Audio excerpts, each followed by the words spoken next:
Hey everybody, Patrick Connor here, and welcome back to Knuckles and Gloves Boxing Radio. I am here with my buddy Aris Pina, who is a CompuBox operator, fellow boxing history lover, and also hipster number one. How's it going? What's going on, man? Proud boxing number one checking in. That's right. We had to talk about Oleksandr Usyk's victory over Anthony Joshua. It just happened yesterday. It was a pretty big victory, man. I mean, that called for an immediate reaction for such an epic victory that was. We discussed it earlier this week, and both of us had come to the summation that Usyk had all the skills to win the fight, but we thought that at the end of the day, Joshua might be able to just, probably win a close decision or so. I had messaged you yesterday and said that I was leaning more toward Usyk, but I still wasn't convinced that he was going to be able to win the decision. Yeah. Ended up going through it and winning without that, like, it would have to be an out-and-out robbery for him to be like, for him to lose that fight. That was an absolute, some people were debating it today on Twitter, but that was what you call a masterclass by Usyk from the beginning till end. That was just a beautiful performance. The way he used his angles, the way he used his feints, that use of his left hand, the use of his jab, his footwork, everything he did. It was a perfect game plan. He had Joshua befuddled. When Joshua was able to come on in the middle round to start using body shots and started timing his punches and landing, and subsequently marking up Usyk, and it looked like the tide was turning, Usyk was able to turn it up to another level soon after that. And it was just a beautiful performance. You know what I mean? He beat one of the top fighters in the world. He beat Anthony Joshua, beat the odds. He beat him in his backyard, which was huge. And he did it without any controversy. It was just like a great performance from beginning to end. And he's the heavyweight champion right now.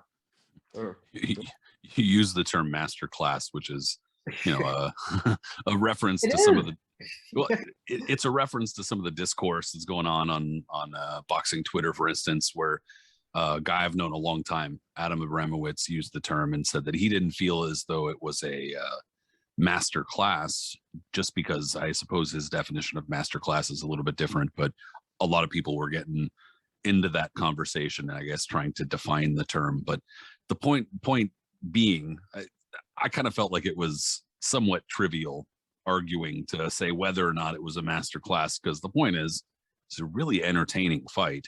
And Oleksandr Usyk, he stepped up, and like you said, against not only the odds in the fight, where Anthony Joshua is the bigger fighter, the stronger fighter, more experienced heavyweight, and the champion, as it were, or the title holder, whatever you want to define it as, but he's going into enemy territory in a very big setting. Just a lot of things that going against him, and he fought exactly how you said, actually, when we did the preview, and when we also spoke off of the show, you pretty much said he was going to have to pull kind of like a Lomachenko type of style, which is exactly how he opened up that fight, back and forth, southpaw orthodox, or, well, not so much southpaw orthodox, but just kind of like moving his lead foot, dart all over the place. Yeah.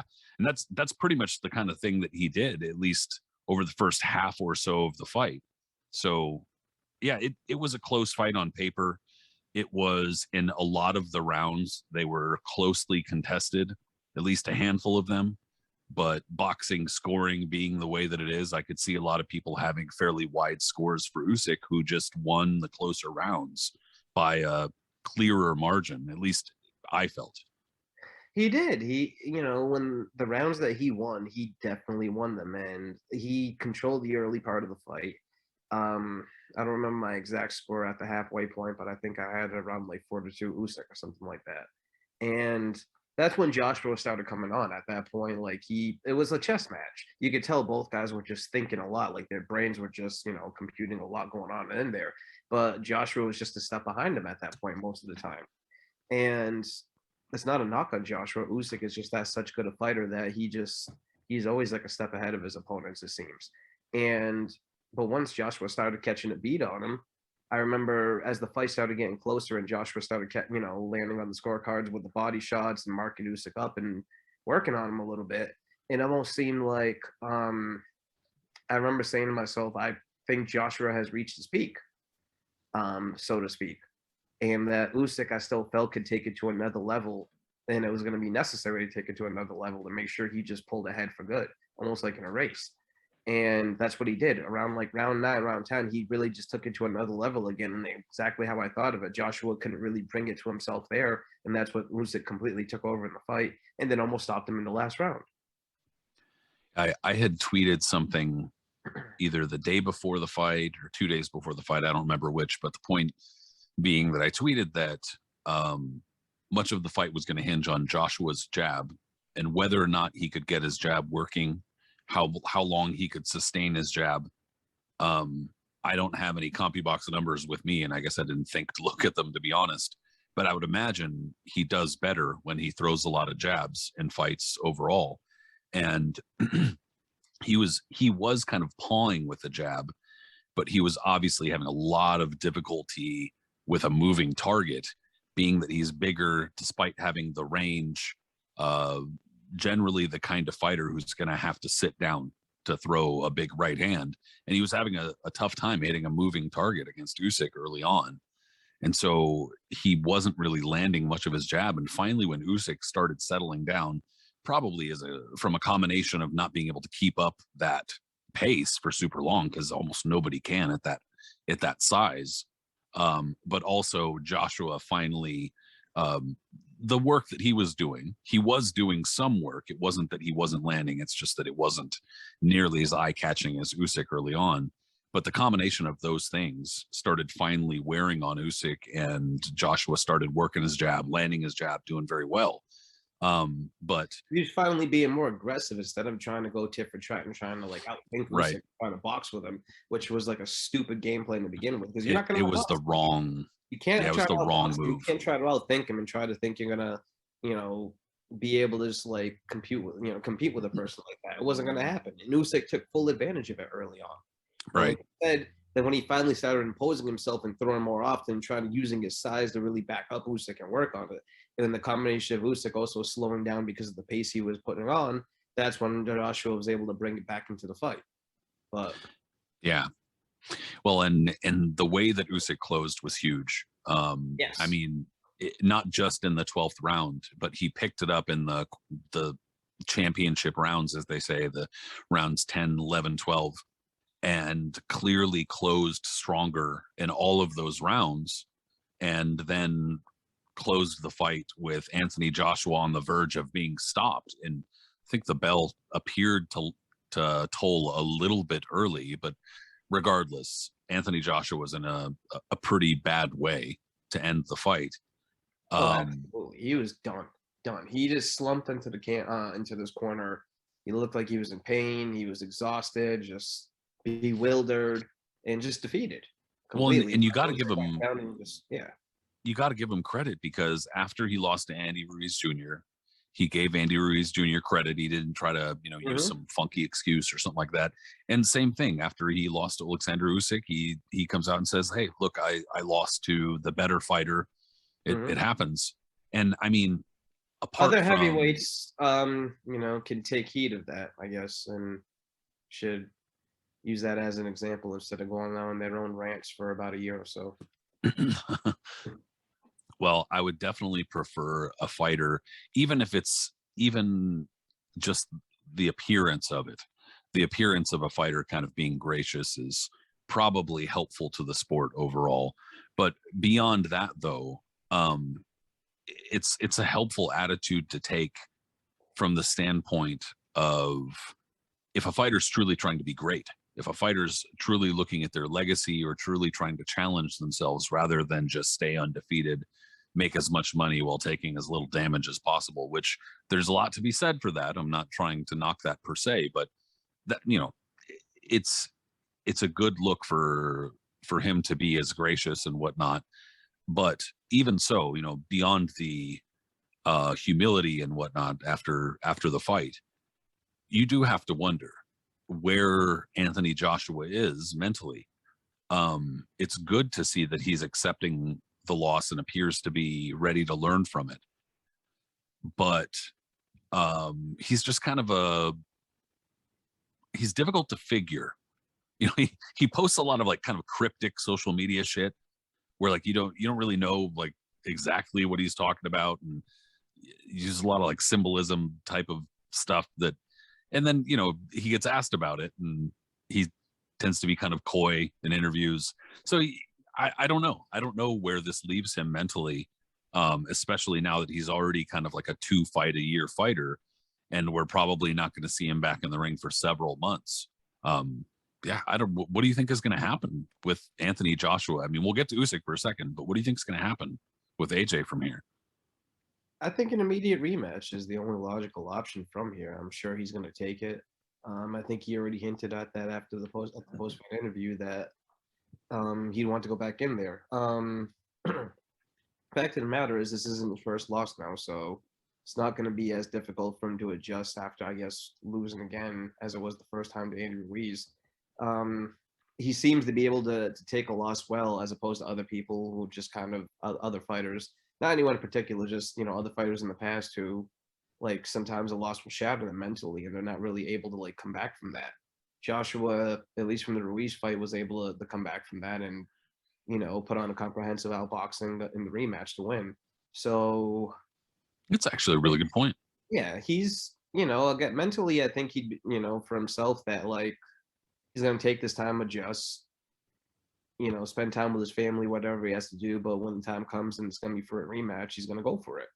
And like we discussed the other day, in terms of Usyk, I mean, he has 3 of the titles now, but what having 3 of the titles, that means there's going to be a bunch of like muddiness and discussions about mandatories and flukiness and what goes on. So chances are they're going to get divided again, because even though he can go into an immediate rematch, which is probably going to be his best option to do that in terms of money, star power, whatever it is, the IBF, for example, is probably going to jump on and say, hey, you need to fight so-and-so as our mandatory challenger. So that's where the only monkey wrench is going to come out on that end. Yeah, there's the more belts, there always seems to be more like mandatory type of things for fighters to deal with, and that's probably going to wind up being the case at some point for Usyk. Or I don't know. I have no idea if that is going to interfere with the immediate rematch issue. I don't think it would. That, I think he would probably drop it if he was smart. Like, who cares about the IBF at this point? Yeah, that would be this. Yeah, exactly. That'd be a smart thing to do, is just drop the belt for the money. Well, you're gonna. Well, I don't know who the top contender is, but like, for example, are you gonna go into an immediate rematch with AJ that's gonna bring you tons of money and accolades and add to your legacy, or fight Charles Martin? A good point. No, it is a good point. Well, and you know, before we started recording, depending on how you view Usyk's experience with the World Series of Boxing, I think it was, and how, you know, whether or not you consider that a professional fight, Oleksandr Usyk's about 20 pro fights into a career, and a pro career, and has already unified cruiserweight and became the man at cruiserweight through the tournament we talked about the other day, and now holds several belts at heavyweight. And obviously there's the argument over, well, he's not the lineal champion because Tyson Fury beat Deontay Wilder in the rematch, and Tyson Fury never truly retired, and whatever. I mean, that's its whole other argument, I suppose. But I guess we've reached a point now where it's like whoever wins Fury Wilder 3 versus Usyk, or whoever wins the Usyk Joshua rematch. That's it sucks that we have to keep kind of like moving the pieces, where every year it was like, all right, a couple of years ago it was Deontay Wilder and Joshua, then it was Fury and Joshua, and then it was, all right, well, maybe Tyson Fury and Ruiz. Oh no, it's Fury and Joshua. This is like, heavyweight boxing. This is what heavyweight boxing is. It's never been that. Son of a motherless goat. Yes, has never been as easy as taking the 2 best guys in the division and putting them together. It always had to be a bunch of chess pieces and things moving along and everything. Look how long it took for example, for modern times, at least, like modern history. Look how long it took for Lewis and Lennox Lewis and Evander Holyfield to finally get together in 2000, in 99, 2000, right? Look how long it took for Mike Tyson and Lennox Lewis to get together. The list goes on since then. Like, it takes these things a while. If anything is going to happen, it's probably going to happen in late 2022 to early 2023 now. I gotta give at least some credit on the broadcast, the Usyk Joshua broadcast, that some elements of it, the production was much better. Like Well, mostly it was the in-person stuff. Like the walkouts were really cool. Yeah, of course. You know, the crowd aspect of it was pretty cool, the noise, etc. But dude, I'm sorry to say this. I said it on Twitter. I mean, so there's no point. I'm like hiding it or anything, but like, dude, I mean, man, DAZN's broadcasts are just from a production standpoint. Just, I mean, whatever.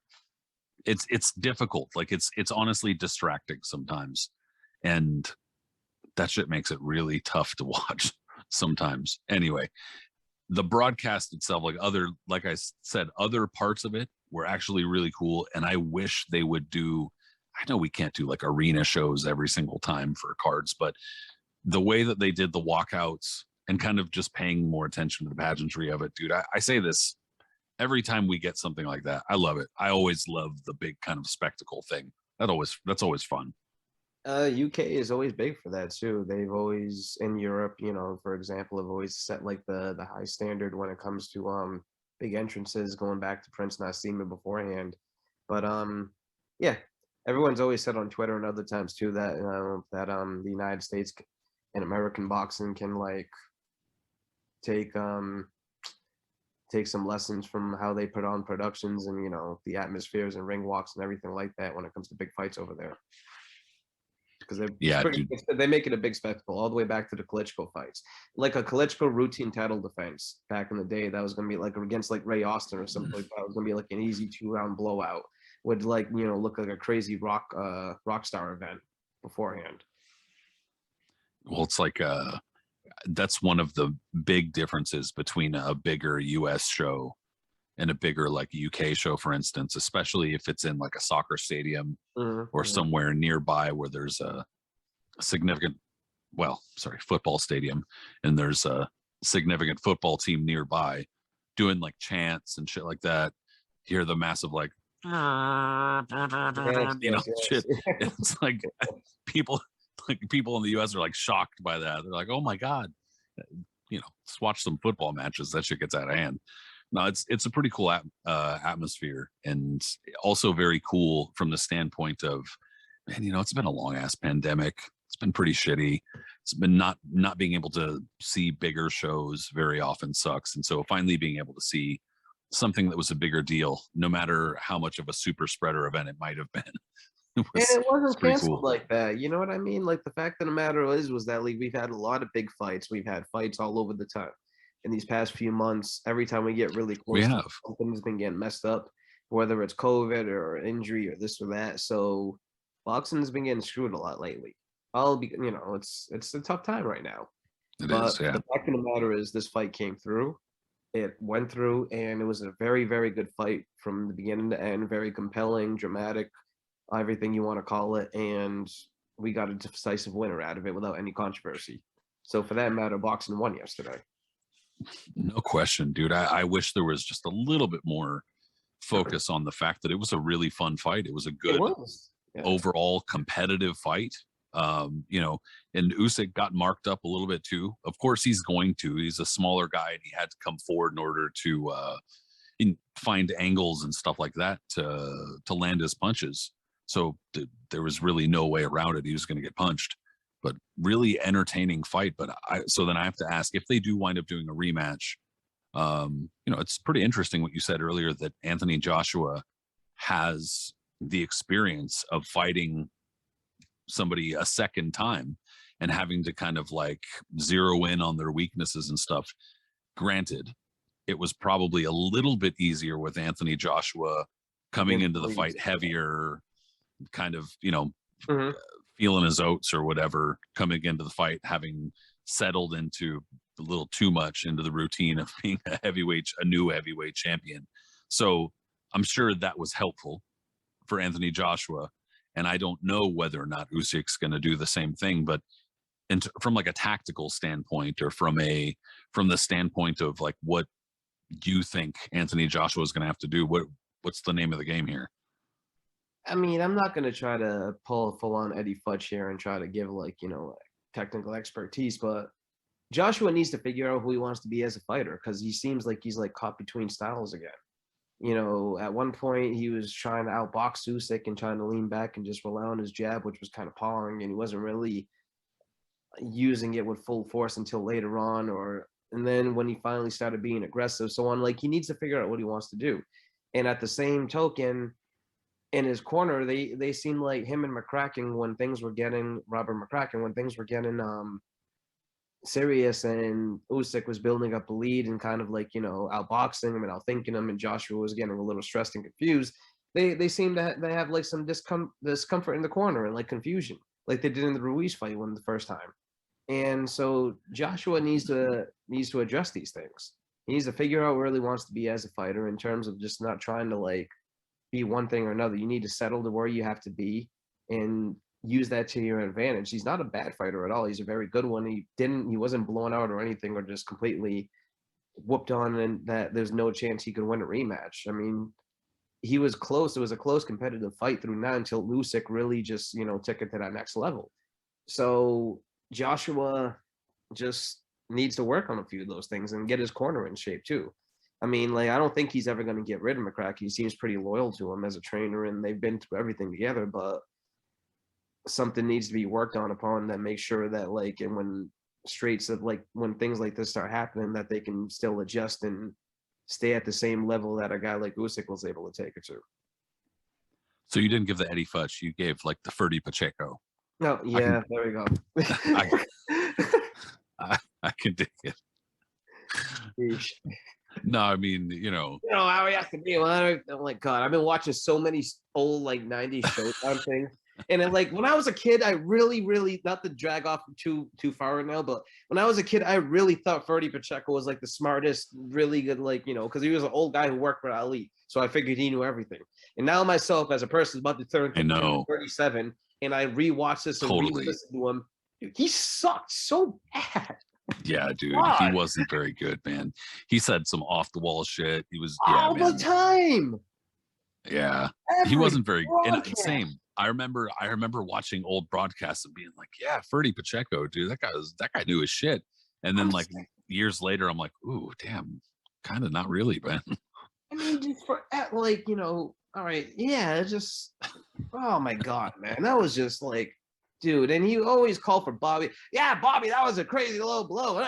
Bye title, Bobby. Blah blah blah. Like, what do you know, just coming up with the most. He called Pernell Whitaker Pee-wee throughout the fight with Chavez. He just, oh God. All right. Yeah, dude. Well, that's why I made that joke, because you know it wasn't quite Futch. It was Pacheco though. It was not quite there. No, yeah. I think you're spot on though, dude. I think that, I mean, I'm kind of ambivalent about the whole bringing in a new trainer or something like that, because I mean that could either go really well or be totally disastrous, and it's really tough to say. It's very rare to get a Lennox Lewis Emmanuel Stewart. And maybe not even like a different trainer, but like an additional trainer, just like as an advisory role or something. Yeah, sometimes you know you could do that shit too, but I don't know. I don't know whether or not that works, and it really depends on the relationship between the trainer and the fighter and all that stuff. Blah blah blah. But the fact of the matter is, we've seen now in more than one fight. It's just that in the other fights where it was more successful, I think they were just different situations. But we've seen in more than one fight where Anthony Joshua gets hit solid, and if he's getting dinked up pretty good, he just doesn't react super well to it. I mean, it's like it takes him a little bit, like it's like a shock. Like he's, oh man, I'm getting touched up, and he like kind of gets stressed out and doesn't know what the fuck to do. And he does rely on his corner too from that. At least he does settle down. Yeah. Well, and we've seen in all of these fights that he does settle down. That he's like, you know, he can get his wits about him. He can get a second wind, a third wind. He did against Vladimir Klitschko, against Dillian White. He got hurt pretty good and came back. You know, we've seen this before, but it's just that Andy Ruiz Jr. didn't really give him much of a chance. Plus, the stoppage looking back was possibly a little premature. This one was a little bit different, where it was a little more sustained. And you could see just in more instances where Anthony Joshua was not reacting well to being hit a lot. And so I think that whatever that is, I mean, that you can't really say, well, then go into the gym and get your ass kicked, because I don't really think that'll Doesn't work fucking that help way. you. Yeah, Exactly. it doesn't work that way, but he has to find a way to be a little bit more composed in the trenches. And somebody, I think a handful of people actually mentioned it yesterday about, well, there's no Manny Stewart or somebody like that to go to. And while I think that's kind of like a popular thing to say and often wrong, because whoever they're talking about wouldn't mesh well with Manny's style, Anthony Joshua might actually. And I think he would have. The way with his size, and he's comparable to Lewis. If yeah, like Stewart had a hold of him, absolutely. I think if he were still around today, he would have watched that fight and already have known what he could have done to try to make adjustments for sure. That's a good comparison for him. there were a number of times where Anthony Joshua actually did throw some pretty good body punches. Yes. But beyond that, his inside game is still pretty bad. And his, like, he reaches to grab onto an opponent as soon as he starts getting hit or they get close. That's his first instinct, which is not necessarily bad, but he doesn't do it well. He doesn't hold on to him very well. And that's one thing that Manny Stewart was good at teaching the tall fighters who had long arms, like specifically Lennox Lewis, obviously. But that's one of the big problems, I think, with Anthony Joshua is his inside game is not very good. And if a guy like Usyk, who granted is good and can figure a way in, but if other fighters can figure their way in too, like Andy Ruiz Jr., you have to be able to know what to do once they get in there. Absolutely, man. You know, having a good inside game as a big heavyweight is actually a rarity. You know, man, probably one of the biggest, the best inside fighters as a heavyweight of the last 30 years would probably be like a Prime Riddick Bowe, for example, who would be able to get in there and really get inside with a guy like Holyfield and go tit for tat and go inside with him and usually get the better of him at the end of it. You know, like just a really tough guy can hit the body shots, uppercuts, things of that matter. Other heavyweights, guys like the Klitschko brothers, they had no inside game, for instance, even though they were tall, they're, you know, more like long range fighters. Lennox Lewis, his inside game, besides his uppercuts, once he held your head down and caught you with one of those, I guess the Michael Grant, so to speak, Yep. you know. Other than that, he wasn't known for like really having like a really good inside game like that. But Joshua displayed flashes of it yesterday, like you mentioned. You know, he was landing nice uppercuts to the body. He was landing right into the body, hooks to the body too, and that did noticeably slow Usyk down during the middle rounds. And that was at that point, like he needs to, you know, work on that more, and I guess sustain stuff like that, and try to use more of himself as like a big man instead of trying to box with him, because he was caught in between styles and trying to box and not using his size so much, and that's why Usyk was able to just piece him up and dance around him and do what he had to do on him, because he wasn't having a guy that wasn't imposing himself on him like that either. Yeah, there were some flashes where you did see that he has improved as a fighter, and well, I think that's one of the frustrating things about the kind of post-fight discourse about this fight is that there's a lot of knee-jerk reaction that, oh, see, I told you Anthony Joshua was no good. I told you always sucked. You know, yeah, there was a guy. I guess there was a major news cat,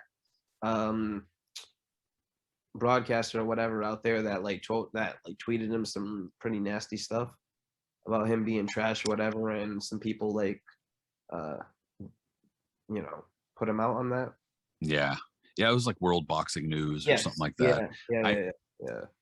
I don't know enough about them to really give too much of a shit beyond just saying it's pretty fucked up and stupid. Yeah, Joshua. Well, let me ask you this question, Ben. Do you think Joshua has reached his peak, or do you think he can still improve off of this? Well, I mean, I've been saying this since like the beginning, since he turned pro, I should say, or since early on in his pro career. All right, I'm going to keep moving the goalpost. But no, since earlier on in his pro career, I really agree with the sentiment that he's too muscular. He's too bulky, and not just from like, you know, an aesthetic, like how he looks point of view.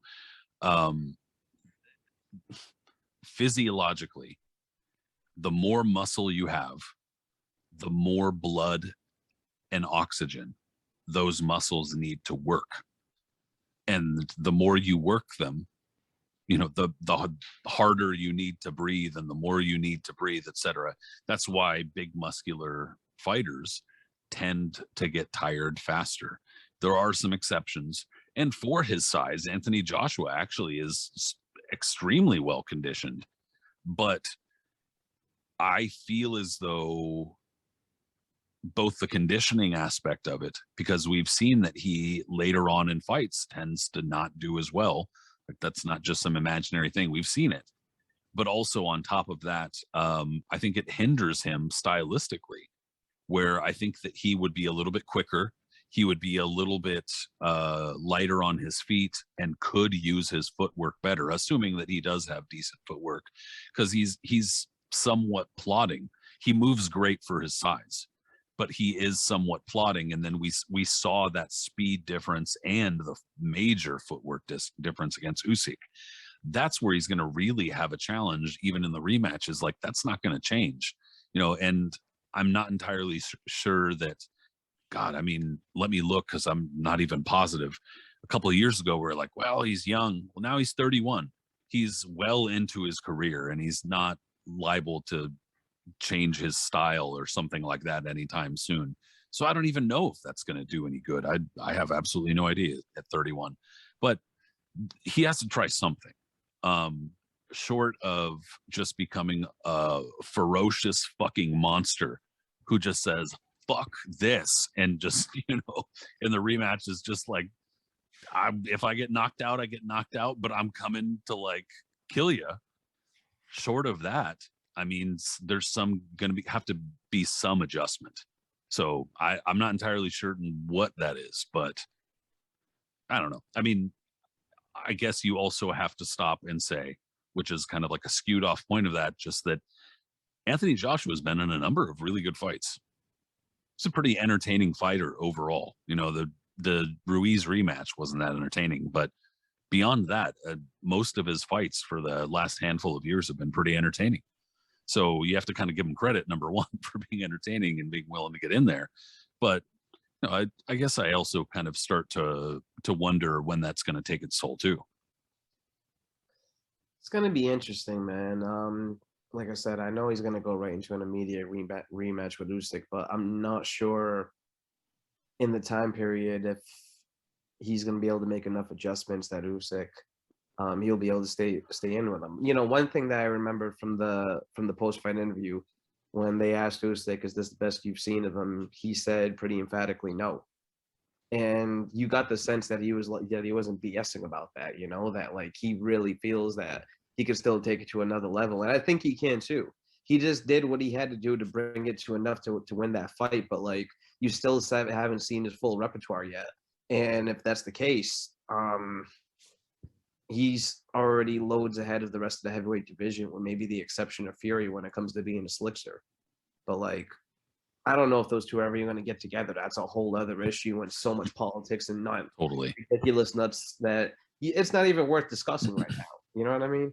But what I really want to bring up really quick as another note is with Usyk so easily dominating a guy like Joshua. And you know what? I actually didn't realize how close they were in size beforehand. I thought Usyk was a little bit like more noticeably smaller than Joshua than what he was. But like, Usyk was a decent size, smaller heavyweight, but he wasn't like completely, dwarfed by Joshua. But then again, the way he came up and the way he was still able to dominate and the way he was able to compete, it just shows you again that there's no need for this bridgerweight division. It's just another in the long list of fights that prove that a good smaller fighter can beat a good bigger one. Yeah, can beat a good bigger fighter, and that it's not necessarily.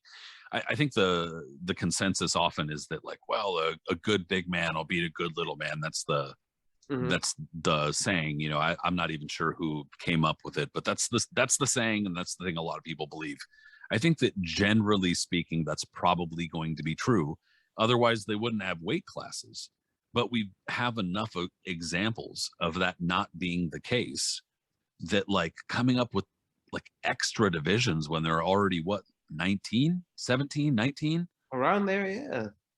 From strawweight all the way it's up. unnecessary. It's unnecessary. Mm-hmm. Once they get to a certain point, like anybody can knock anybody out with a good punch. Like, and the thing of the matter is that like Usyk was around the same size as Muhammad Ali when he fought Bob Foster. You know what I mean? That like very similar in both stature and weight.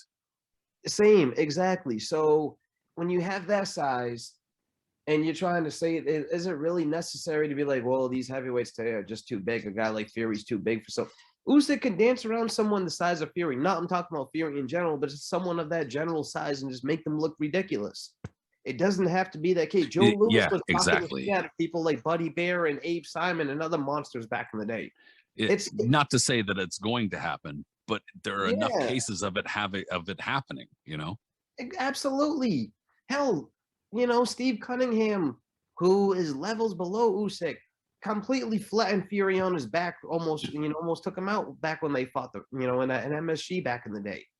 It doesn't need to be like that. So I'm just saying it was just another case for that division that didn't need to be there. But in terms of Usyk, another thing I was thinking of, where does this raise his stock to? Now, there's no question at all that with him and Holyfield, they're the two greatest cruiserweights that's ever lived that moved up to heavyweight because they're the both that moved up and was able to win it.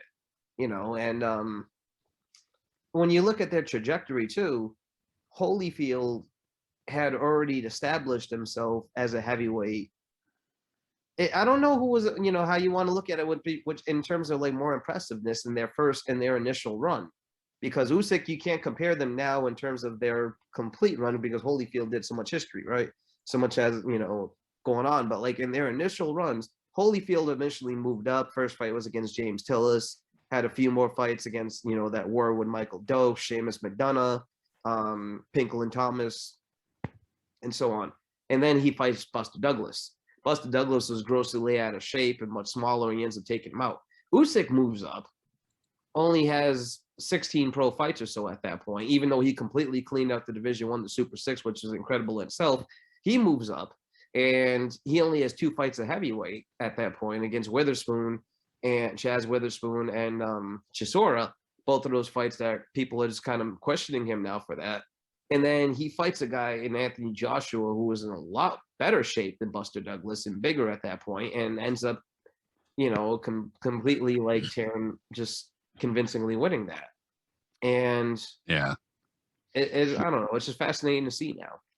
Well, and I mean, it's a fair question, dude, because you look at Evander Holyfield's pre-title heavyweight warm-up, you got guys like Alex Stewart. I forgot to mention him. Absolutely. Yeah, Stewart was a monster, though, coming up. Well, both Alex Stewart and Dokes just by themselves, and there were like 4 other fights or something too, but just those 2 by themselves were better preparation for a run at the title. And on top of that, and not to diminish what Holyfield did at all, because it's not like it was an awful division. It wasn't the greatest, but by the time he had gotten there, a bunch of those guys had kind of like softened each other up. You know what I mean? Like they'd already kicked each other's asses a little bit. So he wasn't dealing with quite the same, he wasn't dealing with like a fresh set of fighters per se. And that's not to say that Usyk time period. They brought Holyfield up slowly to build him up. And I can see why they would do that. And it was the right way to do it at the time. Usyk just kind of jumped right into it. And it's going to be interesting to see now how Usyk is going to be able to sustain, if he's going to be able to leave the legacy that Holyfield was able to. Once Holyfield initially won the title from Buster Douglas, we've already seen in history what he was able to accomplish after that, basically becoming one of the greatest heavyweights of all time with everything he's done since then. The jury's still on Usyk if he's going to be able to have that type of legacy at Holyfield, but to say the least, the fact of the matter is at only 19 pro fights, he's already stamped himself for the Hall of Fame, and that's pretty damn impressive. Well, I can definitely tell you this much. David Hay's been saying something. I don't know. I saw him. Oh, boy. Of course he has. Well, is he like complaining about something about how he needs to fight Usyk now or some shit? I don't even. I just saw him pop up on some little blurb This fool's wearing like the Curious George Man in the Yellow Hat. Okay. Fool's like looking like Indiana Jones over here in this interview. Lordy Lord. Yeah, and yeah. talking some sort of trash. I was only bringing him up too because he's like the new Shannon Briggs now. Yeah, well, he's often thought of as like one of the better cruiserweights, and like he was pretty good too. But I don't think there's any question that what Usyk did both at cruiserweight and at heavyweight now are better than David. I mean, no, he completely trounces him. Don't get me wrong. He had a good run in the early mid 2000s, but his heavyweight run it has nothing compared to what he already did. Usyk's one win completely blows this shit away. What is he talking about? I got 2 words for David Hay, dude. Carl Thompson. I'm saying, or Tony Bellew. Just saying, big cat. I mean, Carl Thompson. You know that his fight with Klitschko, that could have been his defining fight. He ends up losing that one, right? And then he was supposed to have a fight with Fury. He ends up in the hospital for over something. Other fights have fallen through for this matter or that matter. Then he finally fights Tony Bellew and loses twice. Trying to avenge BJ Flores of all people. the toe, it's going to be pretty tough to live down the toe excuse. Yeah, the toe. Okay, so what does he want now? Because he had that one fight on Triller. You're not sure if it's an exhibition or a real fight. Is that how he wants to fight fucking Usyk? Really? Yeah, man. Oh God, yeah. He fought the trillionaire, the gazillionaire. Nah, yeah, man, yeah. Bad news bears. I mean, he actually, I will say, I'll give David Hay this. He moved way better than I thought he would move, considering I thought his knees were shot, or they are shot. But he also did it against like some dude who like owns a Denny's or something. So, you know what I'm saying? So, but no, look, dude, Oleksandr Usyk, it was definitely his day yesterday. And yeah, we got to give Anthony Joshua some credit, not only for fighting hard, but for accepting the defeat, for taking it, I guess you could say, like a man, as they say. You can't not like say you're not a fan of Joshua, because at the end of the day, he means well for the sport. He's a global brand out there, and like he's a positive dude who he's willing to fight the best. Right. I mean, it's not the easiest to do it, but he's willing to fight him. And if he loses, he's not going to make excuses about it and accepts the defeat as it is. And that's a rare thing in boxing. So yep. Yeah, dude, you gotta give it up to him. I just wanted to mention that a couple other things on the rest of the card. First of all, Lawrence Oakley looking pretty good at cruiserweight, but they're already talking about, pushing him up, and he needs to be a bridgerweight and all sorts of stuff, which kind of just a bridgerweight. Yeah, they're saying that he should go up to bridgerweight. Well, he's going to be the initial star of that division, I guess, right? Yeah, these guys are killing me with this bridgerweight shit. But also, Callum Smith scored a absolutely frightening knockout over Lennon Castillo. But I haven't seen that yet, but I need to. I've heard. I heard it. It was definitely shades of. I'm sure somebody's already made the reference because it's the quick and easy reference, but shades of Floyd Patterson versus Ingmar Johansson 2. Where it's like his legs are all shaking, and it's the exact, it's kind of nasty looking, awful. Luckily, he went to the hospital, he got released, and he sounds like he's doing just fine, thank goodness. But the rest of the card, yeah, I can't just not Campbell Hatton, buddy.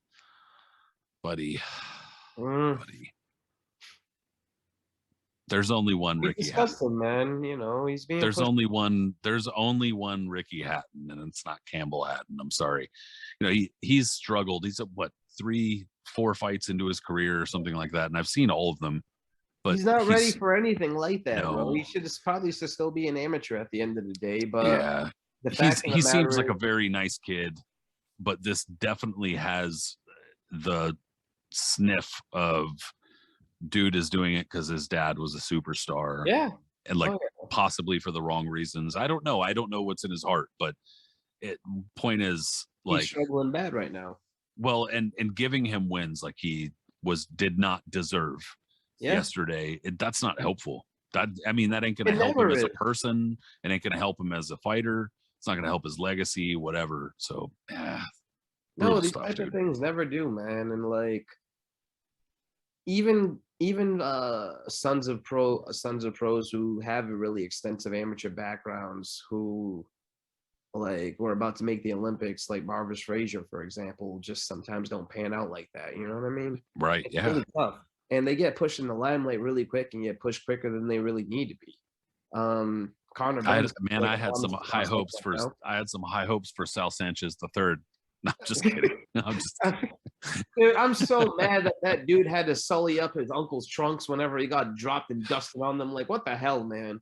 Those he things, was those even babies had never tasted canvas, and then he had to fight against Velez and get flattened on them.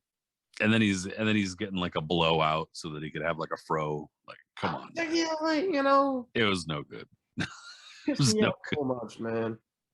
And I like Well, Grant Elvis Phillips at that point. I thought he was like trying to live Sanchez's legacy up, and then he really trots that out. And Aaron was the one behind that? Of course he was. I don't even remember. Probably, but I don't remember. But you know, dude, there haven't really been that many cases of a son being as good or better than a father. Well, here's another one. They're great. But like you remember, because I just watched it recently on YouTube late at night, just scrolling through. Camacho Jr. his first loss, or was a technical draw against Jesse James Leija. James right? Leija, yeah, dude, where he's in the corner crying about how he can't see. Yeah. And at that point, he was still like a really top prospect. Yep. Was about to be on the cusp of fighting for a world title, and he was one of the right around the early 2000s. He was one of the stars on Fox Sports Net fights. And other fights. Yeah, America Presents was really shoving them down. Everybody. Yep. Yeah, I remember when he beat up. Remember Larry LaCourcier? Yeah, of course. So yeah, the one that went the distance with Chavez on a pay-per-view. Who can't forget Running Larry? Poor guy, dude. Yeah, they with the speeding bald head that he had and the little like halo type thing. Yeah, he looked like a little miniature bald bull when they trotted him out against Camacho Jr. and he got thumped real bad. And I remember thinking, oh man, as soon as this kid runs into somebody for real, and even Jesse James Leija was like pretty shop worn, but he took it to him. He did, and I remember it was the first one. He hit him with an overhand. And you saw Camacho start doing a little jig and whatnot. And from there, he couldn't, that was it. Leija put on his ass.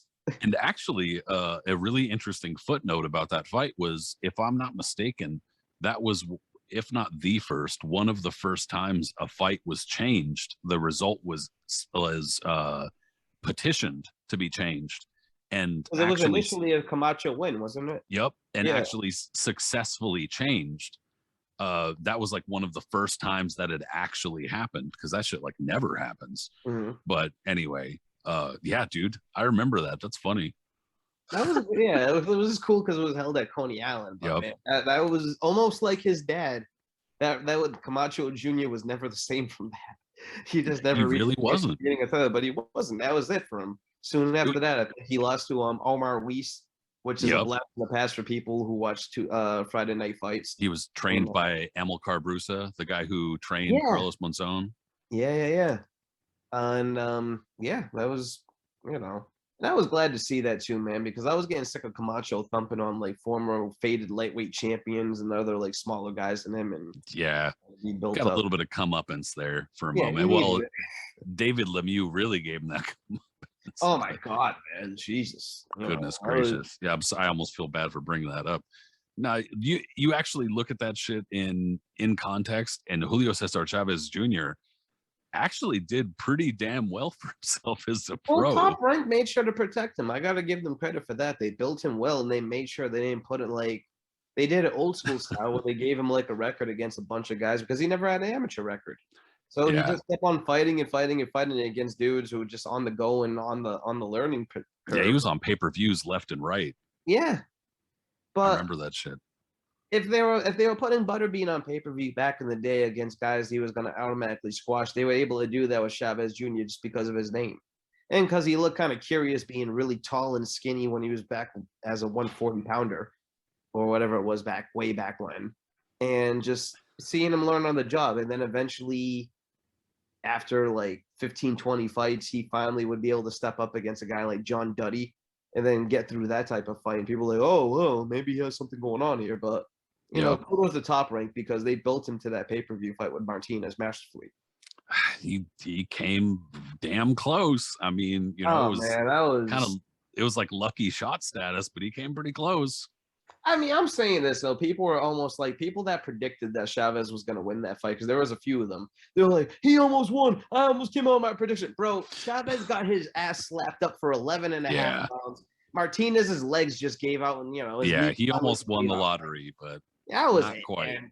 Don't try to act like that was Chavez's pressure that did that. Okay, Martinez's body just fell apart at the end. Well, he's been trying to like recapture that moment ever since, unsuccessfully. Oh man, he might be one of the saddest cases of a son turning pro and trying to. But there's been others too that like during the mid 2000s that people have forgotten about that were around. You had we mentioned Chaz Witherspoon, who was not Tim Witherspoon's son, but I think like his nephew or something like that. You had Howard Davis's kid, Dia Davis, who was a pro. That's true. Yeah, that's right. Yep, you had Buddy McGirt Jr.'s kid, who was Mm-hmm. featured a lot in ESPN in the early mid 2000s. So this wasn't like a new phenomenon. A lot of these kids was turning pro, trying to do things, but none of them really were able to. Aaron Pryor Jr. Yeah, that's true. Yeah, Demetrius Hopkins. Yeah, exactly. Got into a fight with Bernard, who kicked him out of the house. Did he? Yeah, I don't know the details, but like Bernard was like putting him up in some house, or it's like some like apartment or something like that, and then Bernard just like yanked that shit out from under him and kicked him out at some point. Well, here's another one that's pretty wild. That's pretty funny. But here's one from that's pretty wild that I'm not even sure if it's been solved yet or not. But Carlos Monzon apparently had a son from the 90s that was a pro. And they had, and I have to look it up actually right now. Hold up.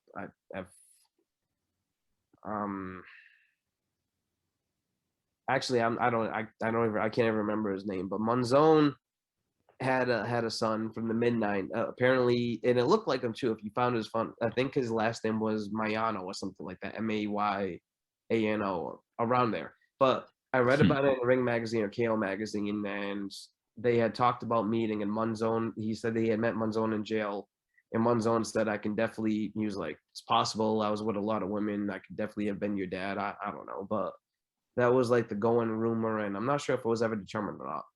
Huh. Yeah, I've never heard of that. That's crazy. Yeah. I think he actually might have fought Galindez's kid and beat him. So that'd be actually, pretty crazy. that I say that, let me look at it really quick. Hold on 1 second. I could definitely say that Argentine boxing, man, they don't play. They definitely there's definitely a lot of local popularity when it comes to Argentine boxing, and I guess I'm somewhat qualified to say that at this point. But I would say no. That's pretty crazy. I never knew about any of that. Okay, Ramon Mayano. Huh. Yes. Well, good memory then. Okay, I remember it now. Yeah, that's I believe that was Ramon Mayano was the name. And I believe that was the guy that was considered potentially Monzon's son. Huh. That's pretty crazy, dude. Or at least he met with him, and I'm not sure if it was ever like discovered or like determined if that was true or not, but that's what and looking at him now, you can kind of see the facial features actually, like they look similar. Well, Campbell Hatton's got a long way to go to prove that he's even. It's tough, man. It's just a tough thing, and especially if your dad was such a famous fighter, to carry on that, you have such a. It's just expectations, you know what I mean? People, even if it's not right and it's not deserved and it's not fair, people just put that on you, and you feel it in yourself. Well, my dad did X, Y, and Z. I gotta have to do that, and especially if he's in your corner. And a guy that was Hatton was, Yeah, a whole lot of examples of that just not being a real great idea. But I don't know. Well, before we finish anyway. it though, I think the best out there right now would be Tim Tszyu, no? Oh, almost without question. Tim Yeah. Tszyu looks like an actually good fighter, not just some sideshow or something like that. But that I guess that just doesn't surprise me because of the way that Kostuzu was always, at least portrayed. He was always portrayed as somebody who kind of had a very routine and structured, like training regimen, who Mhm. was very disciplined and stuff like that. And so I guess that doesn't really surprise me that like his son might uh have had a similar kind of mindset for being a fighter. And yeah, Tim Tszyu is actually a really good fighter. People are getting a little carried away. They talk about like bringing him over to face so and so, but he's got time. He's definitely got time to develop, and he looks like he's developing really well. I'm excited for his future. Yeah, It's for interesting sure. to see. It's cool to watch him now, and I remember him just like I remember seeing Chavez Jr.'s kid, going into the ring with their dads when they were really young, carrying their Yep. belts, whatever, you know. Yeah, I always liked Kostuzu too. I always felt like he got, Who didn't? Everybody loves Kostuzu. You couldn't not yeah, understand this. he got kind of a raw deal just in general because he was never really like respected. Not until like the tail end of his career where he was like he had a shitload of injuries and stuff like that. But anyway, yeah, I don't know. There's a long way for Campbell Hatton to go, and this kind of stuff is not going to be helpful for him to the giving him these kinds of wins. But overall, also beyond not being helpful, that was kind of worrisome toward the main event because there were a couple of decisions on the card that were like, home cooking type stuff. Well, that's why Usyk think. I mean, if he didn't get that decision, there would have been a Right. major like outcry Yeah, it would have been because bad. if it was a close fight, it would have been, considering I don't remember the exact judge that did it, but I remember looking at the scorecards this morning, and one of the judges scored like the first 2 rounds or so for Joshua, when there was no way you could have scored round one for Joshua. Like it was impossible, No. And it's like that was already going to give you like the outline of how they were thinking, regardless. Yeah. So it's a good thing he stepped up and did what he did, performed how he did, because it. Absolutely, you can't leave it to them, man. Oh man. Well, luckily it was a good fight and it was entertaining and the right fighter won and all that kind of stuff. And that's, like I said, it's what's kind of annoying about the post-fight discourse is that nothing crazy happened in the main event. Like nothing weird. There were no fouls. There was no monkey business with the cards or anything. Like, I mean, not We almost really anyway. left our heads scratching afterwards as boxing fans. Like, wait a minute, this isn't normal. Yeah, wasn't something supposed to happen? Yeah. Apparently not. Either way, it's a lot of fun to every Fine, Joshua time. sucks. Let's just go with that. Yeah, he's always a bodybuilder and he always sucked. No, it's always fun when a big heavyweight fight actually delivers because it seems like it's not that often. But anyway, no, we had to do a post fight show on this considering how fun it was. So I appreciate you coming on with me and just doing a little bit of Oleksandr Usyk discussion, dude. Yeah, man. He's at this point now, he's probably considered the best fighter in the world. First ballot Hall of Famer. Um, I'm just, you know what? And whenever a big win or a big upset of this, a magnitude happens, it's always great now to see what happens. I love that when it happens in the heavyweight division because it's going to throw things up in the air again, and there's like pieces to be made. Unfortunately, it's not going to lead up to a heavyweight undisputed champion that the world wants to see because things now have to play out in their own way when an upset like this happens. But it's excitement. It's something that just like shakes the grounds a little bit instead of just the same mundane. Well, he's not going to fight me. He's not going to fight me. We're still going to do contract negotiations while figuring things out. Like this leaves things open now and creates some excitement. Yeah. Usyk is now all of a sudden one of the major players in the division, a guy that others have to come for, and it's going to be fascinating now within the next year to see how all this stuff plays out. We have Fury Wilder 3 that hopefully still comes off in the next couple of weeks. We have this potential rematch to come up in the next year. There's a lot of other heavyweights on the horizon that are still either coming up or still as contenders, whether it can be Andy Ruiz, Luis Ortiz, Big Baby Anderson coming up, a host of other guys, you know what I mean, that are still hanging around there and doing things. So like the heavyweight division's healthy right now. And I can't wait to see what's going to happen with it. Well, I don't know what's going to be coming up this weekend, because it's kind of still up in the air whether or not there's going to be. Yeah, I forgot to even mention guys like Dillian White and other, from the UK over there. Like, so the heavyweight is very healthy. There's a lot going on. There's a lot going on, and anytime something happens where it's like a changing of the guard seems to be a pretty good thing for the heavyweight division. But I was going to say, this weekend it was supposed to be Teofimo Lopez versus George Kambosos on Triller. I have absolutely no idea if that's even still going through. Haven't seen an update.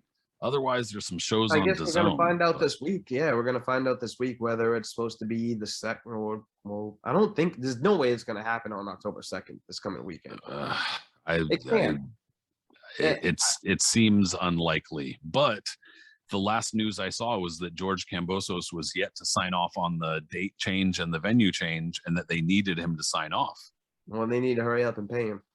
So so I guess they better figure something out. At the end of the day, I hate to say it, but I mean, I know he has the ball in his court and he can pony up a lot of money for this, as he should, because the ball is in his court. Now they need his signature for this to go through. So I can't blame him for being annoyed again to go around after Lopez caught COVID, other stuff going through. It's been postponed 5 different times now, whatever it's been. Like, he's fed up and he just wants to go through it. But if they give him enough money and offer it enough that it's worth his while, then, I guess it's getting moved again. Yeah, I mean, I don't know what exactly is going to happen with this Kambosos situation, but hopefully they pull something off. But what that does mean, since there's kind of some shit up in the air about this week, is that at least gives us an opportunity to do some other stuff. So you and I were talking about doing another true crime podcast this week. So I guess for anybody looking for podcasts, videocasts, whatever the hell you want to call them, all these newfangled jingle jangles, look out for that stuff this week. But meanwhile, like I said, we got a good one cooking. Yeah. I'm not going to give out the name, but I'll just say it's in regards to the heavyweight division that we're just talking about today. Yeah, it'll definitely have at least some kind of contemporary meaning. But yeah, be on the lookout for that. In the meanwhile, dude, I do appreciate you hopping back on me and doing a quick little reaction to the fights, man. It's good stuff. Man. This was a blast. This was such a big fight that how could we not discuss it right away?